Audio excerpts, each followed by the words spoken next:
Law academy ഭരണസമിതിയിൽ ഭിന്നത. Law academy principal സ്ഥാനം രാജിവെച്ചില്ലെങ്കിൽ chairman സ്ഥാനത്ത് തുടരില്ലെന്ന് കെ അയ്യപ്പൻപിള്ള വ്യക്തമാക്കി. വിവരങ്ങളുമായി ജീവൻ ചേരുന്നുണ്ട്. ജീവൻ, മറ്റൊരു തലത്തിലേക്ക് കാര്യങ്ങൾ പോകുകയാണോ? ഇപ്പോൾ ഈ വിധത്തിൽ ഒരു നിലപാടുമായി അയ്യപ്പൻപിള്ള രംഗത്തെത്തുമ്പോൾ സൗമ്യ അങ്ങനെ തന്നെ വ്യാഖ്യാനിക്കേണ്ടി വരും. കാരണം ബിജെപിയുടെ വളരെ മുതിർന്ന നേതാവും മുൻ സംസ്ഥാന വൈസ് പ്രസിഡന്റുമാണ് കെ അയ്യപ്പൻപിള്ള. അദ്ദേഹം കഴിഞ്ഞ 25 ദിവസമായി നമ്മളടക്കമുള്ള മാധ്യമങ്ങൾ പല ഘട്ടങ്ങളിലായി കെ അയ്യപ്പൻപിള്ളയോട് ലക്ഷ്മി നായർ മാറി നിൽക്കണമോ എന്ന ചോദ്യം ഉന്നയിച്ചിരുന്നു. എന്നാൽ അന്ന് കൈരളി ടിവിയുടെ ലേഖകനോട് അദ്ദേഹം പറഞ്ഞ വാക്കുകൾ ഇപ്രകാരമായിരുന്നു: ക്യാൻസർ ബാധിച്ചാൽ അത് ഗുളിക കഴിച്ചാലും മാറ്റാവുന്നതേ ഉള്ളൂ, അതിന് ശസ്ത്രക്രിയ തന്നെ വേണമെന്നില്ല എന്നതായിരുന്നു നിലപാട്. എന്നാൽ ഇന്ന് ഉച്ചയോടുകൂടി അദ്ദേഹം തന്റെ നിലപാട് പരിപൂർണമായി മാറ്റി. ലക്ഷ്മി നായർ രാജിവെക്കണമെന്ന് വളരെ കൃത്യമായ ഭാഷയിൽ തന്നെ അഡ്വക്കേറ്റ് അയ്യപ്പൻപിള്ള ആവർത്തിച്ചു. ഇന്ന് നടക്കുന്ന വിദ്യാർത്ഥി ചർച്ചയിൽ ഏതെങ്കിലും തരത്തിലുള്ള തീരുമാനം എത്തുന്നില്ലെങ്കിൽ കഴിഞ്ഞ 40 വർഷമായി താനും ഉള്ള ലോ അക്കാദമിയുമായുള്ള ഈ ബന്ധം താൻ ഉപേക്ഷിക്കും, താൻ ഇതിന്റെ ട്രസ്റ്റ് ചെയർമാൻ സ്ഥാനം രാജിവെക്കും എന്ന് അദ്ദേഹം പറഞ്ഞു. കുമ്മനം രാജശേഖരൻ, ഒപ്പം ബിജെപിയുടെ സംസ്ഥാന അധ്യക്ഷൻ കുമ്മനം രാജശേഖരൻ, ബിജെപിയുടെ ജില്ലാ പ്രസിഡന്റ് അഡ്വക്കേറ്റ് വി സുരേഷ് എന്നിവരോടൊപ്പം കാറിലെത്തിയാണ് അദ്ദേഹം വി രാജേഷിന്റെ സമരപന്തലിൽ വെച്ച് അദ്ദേഹം മാധ്യമ പ്രവർത്തകരെ കണ്ടത്. അതിനുശേഷമായിരുന്നു അഡ്വക്കേറ്റ് അയ്യപ്പൻപിള്ള രാജി വെക്കും എന്ന സൂചന നൽകിയത്. അതിനിടെ 3 മണിക്ക് ഇന്ന് വിദ്യാഭ്യാസ മന്ത്രി ചർച്ച വിദ്യാർത്ഥി സംഘടനകളുമായി വിളിച്ചിട്ടുണ്ട്. ഇന്ന് നടക്കുന്ന ചർച്ചയുമായി ബന്ധപ്പെട്ട് ഇപ്പോൾ പുതിയൊരു ഡെവലപ്മെന്റ് ഉണ്ടായിരിക്കുന്നു. അത് വിദ്യാർത്ഥി സംഘടനകൾ SFI ഈ ചർച്ചയിൽ പങ്കെടുപ്പിക്കുകയാണെങ്കിൽ തങ്ങൾ പ്രതിഷേധിക്കുമെന്നതാണ് വിദ്യാർത്ഥി സംഘടനകൾ ഇപ്പോൾ പറഞ്ഞിരിക്കുന്നത്.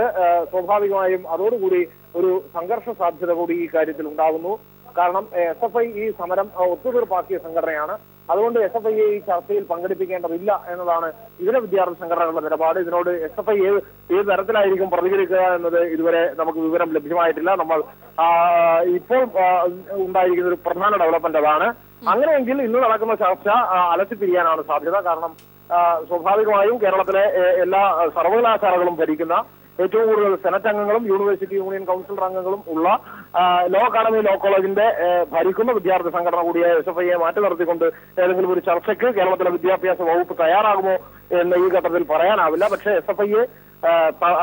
SFIയുമായി ചർച്ചയ്ക്കില്ല, അല്ലെങ്കിൽ SFIയെയും ഒരുമിച്ചിരുന്നു കൊണ്ട് ചർച്ചയ്ക്കില്ല എന്ന് ഇതര വിദ്യാർത്ഥി സംഘടനകൾ പറയുമ്പോൾ സ്വാഭാവികമായും കാലുഷ്യം കൂടുകയാണ്, അതോടൊപ്പം ആശങ്കയും വർദ്ധിക്കുകയാണ്. സൗമ്യ, ജീവനോ, ഒരുപക്ഷെ അതിന്റെ ഒരു തലം കൂടി പരിശോധിക്കേണ്ടതുണ്ട്. ഒരു ഭാഗത്ത് ലക്ഷ്മി നായർ മാറി നിൽക്കുന്നു, SFI സമരത്തിൽ നിന്ന് പിന്മാറുന്നു. മറുഭാഗത്ത് മറ്റ് വിദ്യാർത്ഥി സംഘടനകൾ സമരം നടത്തുന്നതോടൊപ്പം BJP നടത്തുന്ന സമരം, അത് ആദ്യം മുതൽക്കേ തന്നെ ഈ വിഷയം രാഷ്ട്രീയമായി BJP കൈകാര്യം ചെയ്യുന്നുവെന്ന ആക്ഷേപം ഇവിടെ നിലനിൽക്കുന്നുണ്ട്.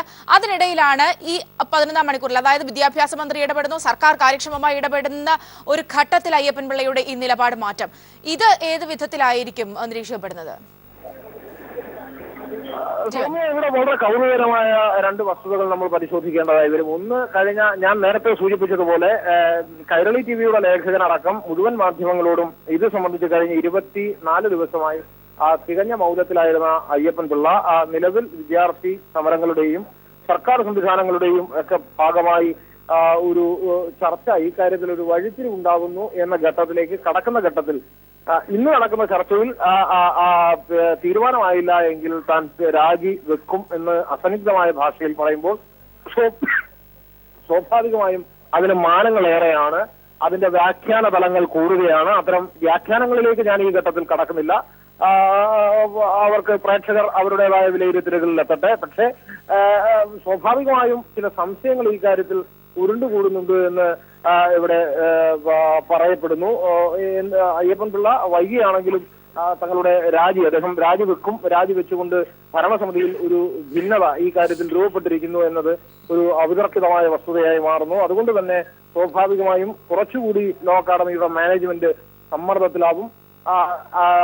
ഇതിന്റെ ട്രസ്റ്റ് ചെയർമാൻ സ്ഥാനത്ത് നിന്ന് അദ്ദേഹം മാറി നിന്ന് കൊണ്ട് അദ്ദേഹം വിദ്യാർത്ഥി പക്ഷത്തേക്ക് മാറുന്നതോടുകൂടി കുറച്ചുകൂടി കാര്യങ്ങൾ ലോ അക്കാദമിയിൽ നിന്നും കൈവിട്ടു പോകാനാണ് സാധ്യത. അതിന് നിരവധി മാനങ്ങൾ ഉണ്ടാവും, പ്രത്യേകിച്ച് ഭൂമിയുടെ പ്രശ്നങ്ങളുമായി ബന്ധപ്പെട്ട്, അക്കാദമിയുടെ അഫിലിയേഷനുമായി ബന്ധപ്പെട്ട്, അങ്ങനെ നിരവധി ചോദ്യങ്ങൾ അക്കാദമിക്കെതിരെ ഉയരുന്ന പശ്ചാത്തലത്തിൽ സമരക്കാരോടൊപ്പം നിൽക്കുക എന്ന ഒരു നിലപാടിലേക്ക് വളരെ വൈകിയാണെങ്കിലും അദ്ദേഹം എത്തുന്നത് സമരത്തിന് കൂടുതൽ ആവേശം നൽകുന്ന ഒരു കാര്യം തന്നെയാണ് സൗമ്യ. ജീവനാണ് വിവരങ്ങൾ നൽകിയത്. ഏതായാലും ലക്ഷ്മി നായർ പ്രിൻസിപ്പൽ സ്ഥാനത്തുനിന്ന് രാജിവെച്ചില്ലെങ്കിൽ താൻ ചെയർമാൻ സ്ഥാനത്ത് തുടരില്ല എന്ന് കെ അയ്യപ്പൻപിള്ള വ്യക്തമാക്കിയിരിക്കുന്നു. ലോ അക്കാദമിയിലെ വിദ്യാർത്ഥി സമരത്തിന്റെ പശ്ചാത്തലത്തിൽ വിദ്യാഭ്യാസ മന്ത്രി വിളിച്ച യോഗം അല്പസമയത്തിനകം നടക്കും. എല്ലാ വിദ്യാർത്ഥി സംഘടനകളും യോഗത്തിലേക്ക് ക്ഷണിച്ചിട്ടുണ്ട്. സമരത്തിൽ ഇടപെടേണ്ട വിഷയങ്ങളിൽ സർക്കാർ ഇടപെടുന്നുണ്ടെന്ന് മുഖ്യമന്ത്രി പറഞ്ഞു. ലോ അക്കാദമിയുടെ ഭൂമി വിഷയത്താൽ റവന്യൂ മന്ത്രിക്കും മുഖ്യമന്ത്രിക്കും രണ്ട് നിലപാടാണെന്ന് രമേശ് ചെന്നിത്തല കുറ്റപ്പെടുത്തി. വിദ്യാർത്ഥി സമരത്തിന്റെ പശ്ചാത്തലത്തിൽ വിദ്യാഭ്യാസ മന്ത്രി സി രവീന്ദ്രനാഥാണ് വിദ്യാർത്ഥി സംഘടനകളുടെ യോഗം വിളിച്ചിരിക്കുന്നത്. ഇന്ന് ഉച്ചയ്ക്ക് 3 മണിക്ക് വിദ്യാഭ്യാസ മന്ത്രിയുടെ ചേംബറിൽ ചർച്ച നടക്കും. സമരം ചെയ്യുന്ന വിദ്യാർത്ഥി സംഘടനകൾക്കൊപ്പം SFIയെയും ചർച്ചയ്ക്ക് ക്ഷണിച്ചിട്ടുണ്ട്. ലോ അക്കാദമി ഇരിക്കുന്ന ഭൂമി സർ CP രാമസ്വാമി അയ്യരുടെ കാലത്ത് തന്നെ സർക്കാർ കണ്ടുകെട്ടിയതാണെന്നും അതിൽ അന്വേഷണം നടത്താൻ ഉദ്ദേശിക്കുന്നില്ലെന്നും മുഖ്യമന്ത്രി പറഞ്ഞു. സമരത്തിൽ സർക്കാർ ഇടപെടുന്നുണ്ടെന്നും വി മുരളീധരന്റെ ആവശ്യങ്ങൾ അംഗീകരിച്ചില്ല എന്നതാണ് വിമർശനമെങ്കിൽ അത് ശരിയാണെന്നും പിണറായി വിജയൻ വാർത്താസമ്മേളനത്തിൽ പറഞ്ഞു. ഇതേതോ ഒരു പിള്ളയുടെ കാര്യം പറഞ്ഞില്ലേ, നടരാജപിള്ള. ആ നടരാജപിള്ളയുടെ ഭൂമി ഈ സർക്കാരോ ഇതിനു മുമ്പിലുള്ള സർക്കാരുകളോ എടുത്തതല്ല, CP രാമസ്വാമിയുടെ കാലത്ത് എടുത്തു എന്ന് പറയുന്നതാണ്. അക്കാര്യം പരിശോധിക്കാൻ ഇപ്പോൾ ഈ സർക്കാരിന് കഴിയില്ല. അതാ ഞാൻ പറഞ്ഞു. ലോ അക്കാദമിയുടെ ഭൂമി തിരിച്ചുപിടിക്കുന്നതിൽ മുഖ്യമന്ത്രിക്കും റവന്യൂ മന്ത്രിക്കും രണ്ടഭിപ്രായമാണെന്ന് തെളിയിക്കുന്നതാണ് മുഖ്യമന്ത്രിയുടെ ഇന്നത്തെ പ്രസ്താവനയെന്ന് പ്രതിപക്ഷ നേതാവ് രമേശ് ചെന്നിത്തല കുറ്റപ്പെടുത്തി. ഒരു ഭാഗത്ത് റവന്യൂ മന്ത്രി പറയുന്നു ഞാനിത് പരിശോധിക്കും, മറുഭാഗത്ത് മുഖ്യമന്ത്രി പറഞ്ഞത് പരിശോധിക്കേണ്ട ആവശ്യമില്ല. സർക്കാരിൻ്റെ കൂട്ടുത്തരവാദിത്വമില്ലായ്മയുടെ കാഴ്ചയാണ് നമ്മളിവിടെ കണ്ടുകൊണ്ടിരിക്കുന്നത്. ലോ അക്കാദമിയുടെ ഭൂമി ഏറ്റെടുക്കണമെന്ന് KPC പ്രസിഡന്റ് VM സുധീരൻ ആവശ്യപ്പെട്ടു.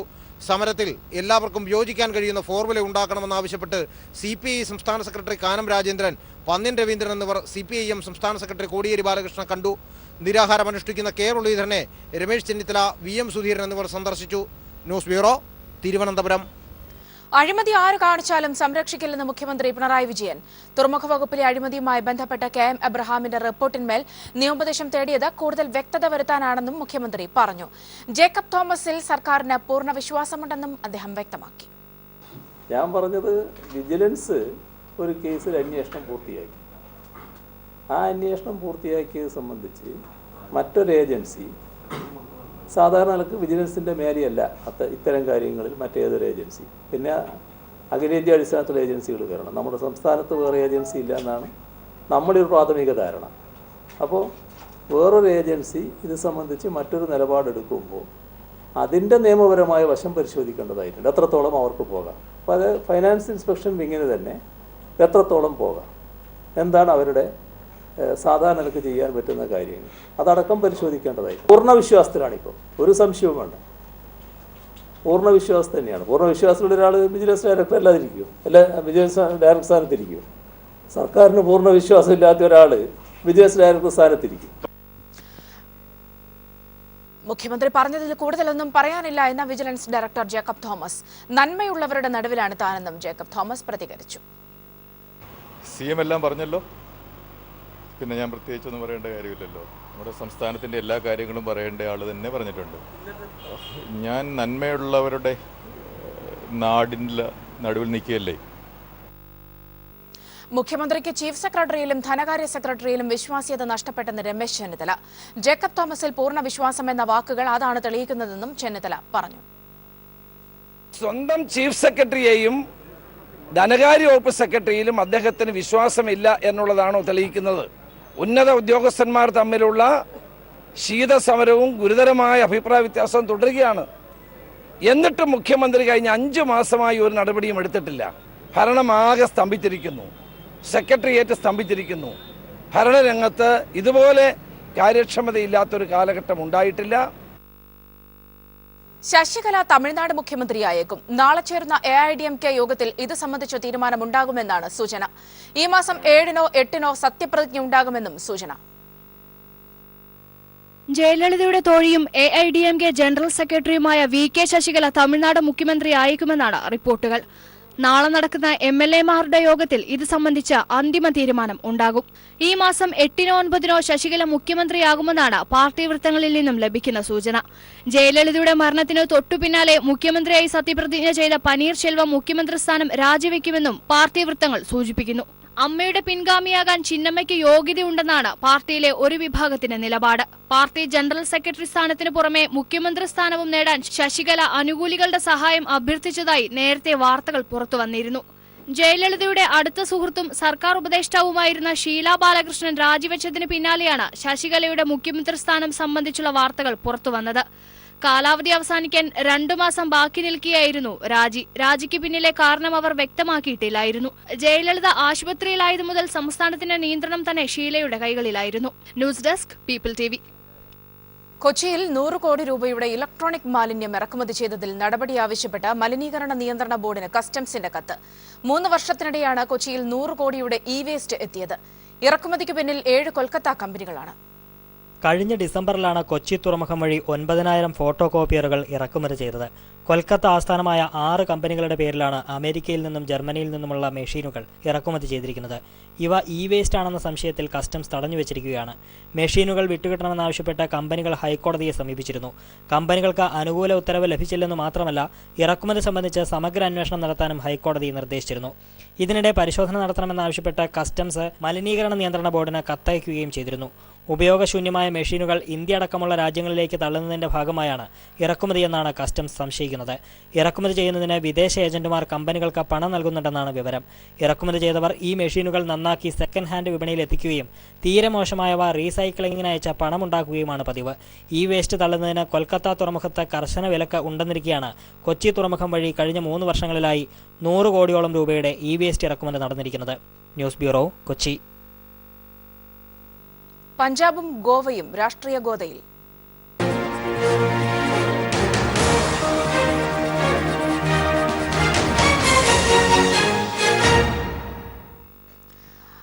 പഞ്ചാബിലും ഗോവയിലും വോട്ടെടുപ്പ് പുരോഗമിക്കുകയാണ്. ഇരു സംസ്ഥാനങ്ങളിലും പോളിംഗ് മന്ദഗതിയിലാണ്.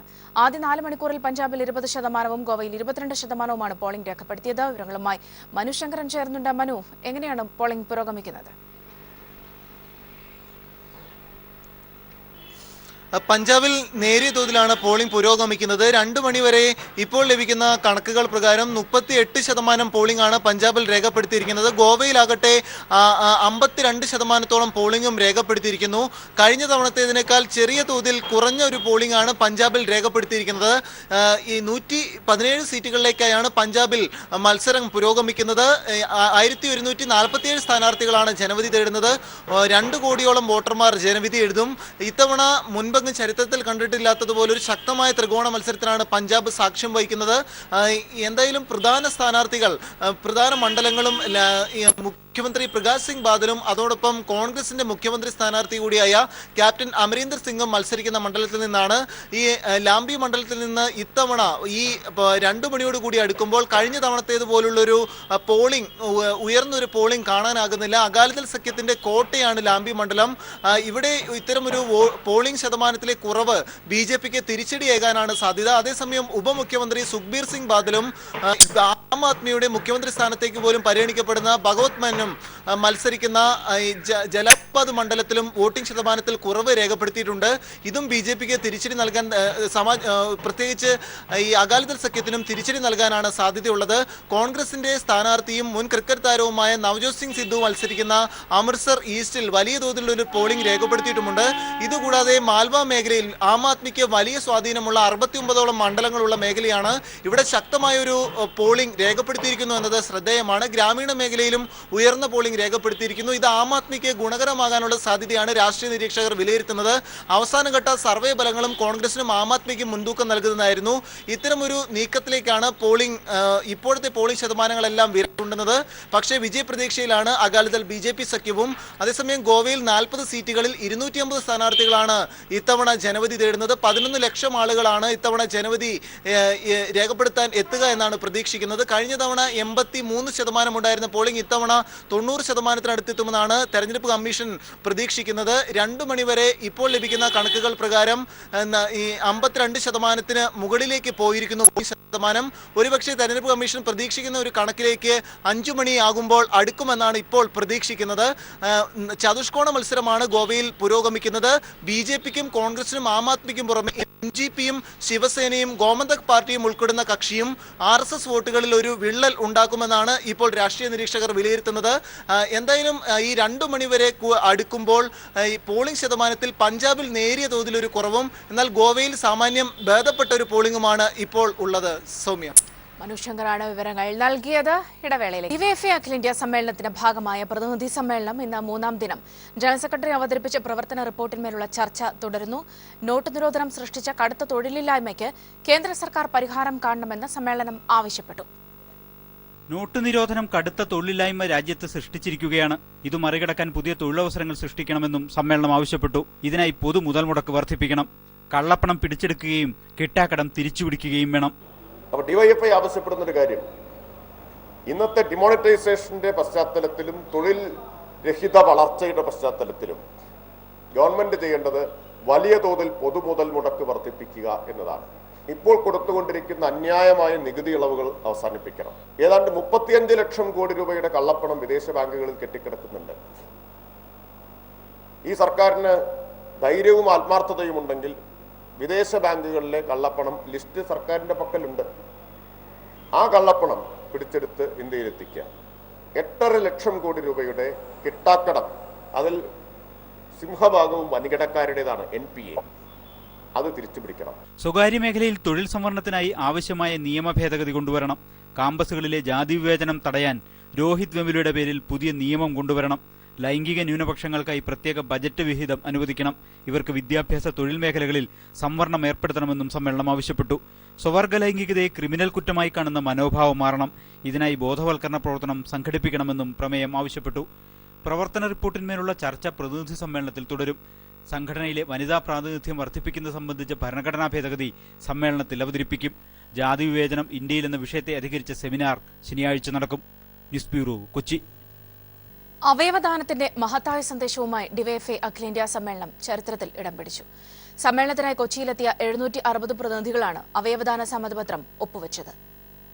Portugal, Greece, Cuba, Bangladesh, Sri Lanka എന്നീ രാജ്യങ്ങളിൽ നിന്നുള്ള പ്രതിനിധികൾക്കൊപ്പം ഇന്ത്യയിലെ വിവിധ സംസ്ഥാനങ്ങളിൽ നിന്നും കേന്ദ്രഭരണ പ്രദേശങ്ങളിൽ നിന്നും എത്തിയ 760 പ്രതിനിധികളാണ് അവയവദാന സമ്മതപത്രം ഒപ്പുവെച്ചത്. ഡിവൈഎഫ്ഐ അഖിലേന്ത്യാ ജനറൽ സെക്രട്ടറി അവോയ് മുഖർജിയിൽ നിന്ന് പത്മശ്രീ ഡോക്ടർ ജോസ് ചാക്കോ പെരിയപുറം സമ്മതപത്രം ഏറ്റുവാങ്ങി.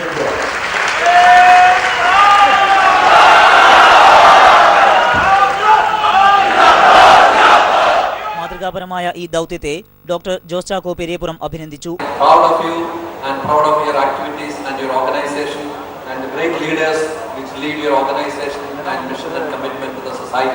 ഡിവൈഎഫ്ഐ അഖിലേന്ത്യാ പ്രസിഡന്റ് MP രാജേഷ് MP പ്രതിജ്ഞ ചൊല്ലിക്കൊടുത്തു.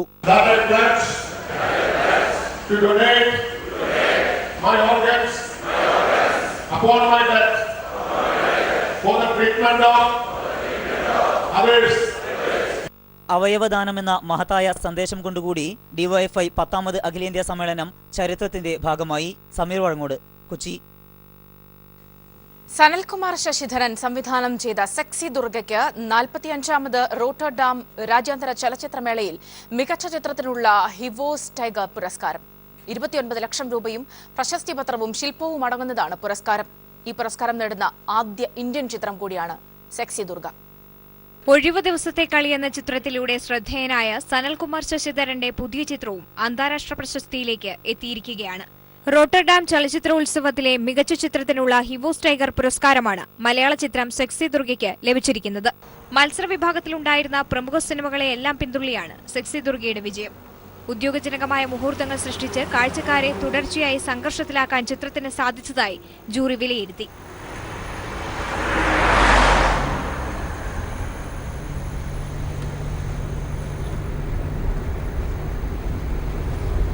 രാത്രി ഇവിടെ എന്താ പരിപാടി?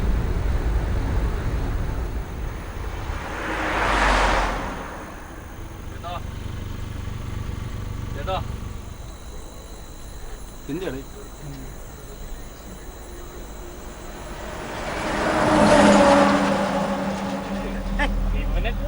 ഒന്നും മിണ്ടായില്ല. അവൻ എന്തിനാ പറയുന്നത്?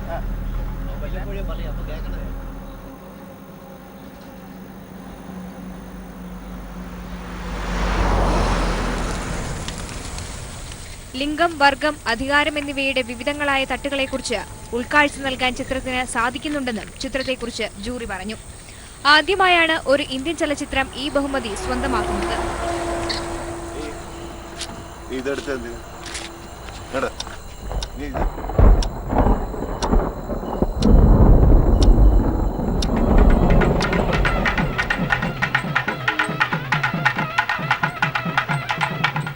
അടിച്ചമർത്തപ്പെടുന്ന ഇന്ത്യൻ സ്ത്രീത്വത്തിന്റെ കഥയാണ് ദുർഗ എന്ന കഥാപാത്രത്തിലൂടെ പറയുന്നത്.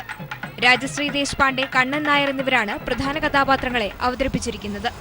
2014 ഒരാൾ പൊക്കം എന്ന ചിത്രത്തിലൂടെ സംസ്ഥാന സർക്കാരിന്റെ മികച്ച സംവിധായകനുള്ള പുരസ്കാരം നേടിയിട്ടുണ്ട് സനൽകുമാർ ശശിധരൻ. ഒഴിവ് ദിവസത്തെ കളി എന്ന ചിത്രം 2015 IFFKയിൽ മികച്ച ചിത്രമായും തെരഞ്ഞെടുക്കപ്പെട്ടു. ഏപ്രിലിൽ സെക്സി ദുർഗ കേരളത്തിലെ തിയേറ്ററുകളിലെത്തുമെന്നാണ് പ്രതീക്ഷ. News desk.